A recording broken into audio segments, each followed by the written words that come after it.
عزیز ساتھیو، السلام علیکم ورحمۃ اللہ وبرکاتہ۔ آج میں عدل اور احسان کو قرآن کی 3 آیتوں سے ثابت کروں گا۔ آیت نمبر 1، ان اللہ یأمر بالعدل والاحسان، سورہ نحل رکوع نمبر 90۔ بے شک اللہ عدل اور احسان کا حکم دیتا ہے۔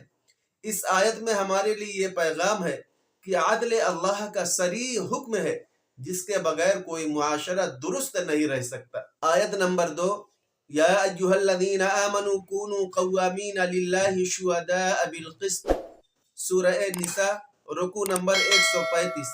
ترجمہ، اے ایمان والو، انصاف پر مضبوطی سے قائم رہو، اللہ کے لیے گواہی دیتے ہوئے، چاہے وہ تمہارے اپنے ہی خلاف کیوں نہ ہو۔ اس آیت میں ہمارے لیے یہ پیغام ہے کہ عدل میں رشتہ داری، دوستی یا دشمنی آڑے نہیں آنی چاہیے۔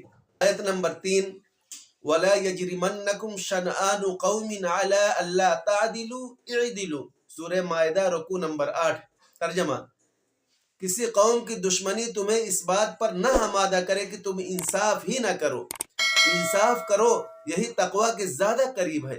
اس آیت میں ہمارے لیے یہ پیغام ہے کہ ہر حال میں ہمیں انصاف کرنا ہے، چاہے سامنے والا دشمن ہی کیوں نہ ہو، اور اللہ رب العزت سے یہ دعا بھی کرنی چاہیے، اللہم ارنا الحق حقا وارزقنا اتباعہ، کہ اے اللہ ہمیں حق کو حق دکھا اور اس کی پیروی کی توفیق عطا فرما۔